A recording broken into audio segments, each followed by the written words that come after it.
Nobody was smarter than anybody else, nobody was prettier than anybody else, and nobody was stronger or quicker than anybody else. All this equality was due to the 211, 212, and 213th Amendments to the Constitution, and to the constant vigilance of our handicapper general. That was an excerpt from the short story Harrison Burgone, written by Kurt Vonnegut. And to be honest, this story terrifies me. It was written in 1961 about a perfectly imperfect dystopian society. In the story, everyone's abilities have been leveled. They do this by putting weights on the strong and scramblers in the minds of the intelligent, so they can't think straight for more than 20 seconds at a time. The government did this because they found it was easier to bring everybody down to the lowest common denominator than it was to bring those to the lower levels up. Now, how would you like it if you couldn't read until you were 10? Or you have trouble spelling commonplace words?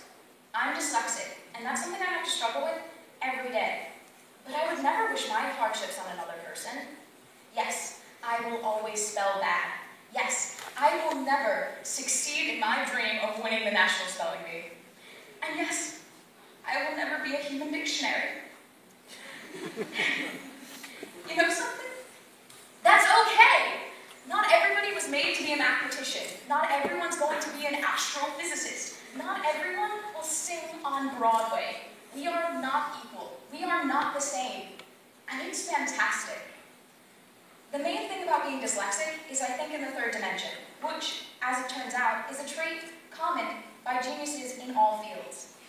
The problem with a dyslexic's brain, though, is we can't control our thinking. This is what causes us to have trouble with two-dimensional things like language, but it also makes us highly successful in other fields.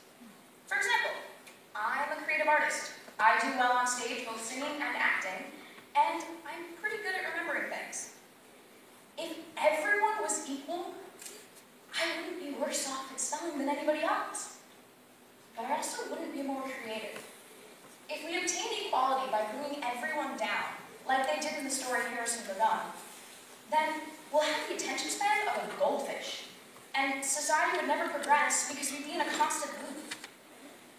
If we obtained equality by making everyone average, we'd have the ability to understand that we could be better, and therefore would live very unhappy lives.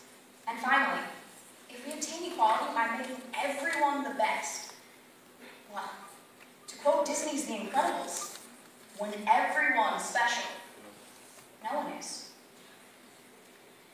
As humans, it's our imperfection that make us special.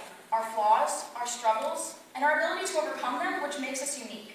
I said before that I wouldn't want anybody to struggle the way I do with dyslexia, but I also wouldn't trade it for anything. I don't look at it as a disability. I look at it as a challenge. Just another thing I have to deal with in this adventure we call life. And that's what this grand existence is, an adventure. So I challenge you all to, when you go out those doors, to live with the new realization that you aren't equal. And that's a good thing, that you are all special. That the things you're good at, as well as all the bumps in the road, are just another thing in this challenge that you call your adventure.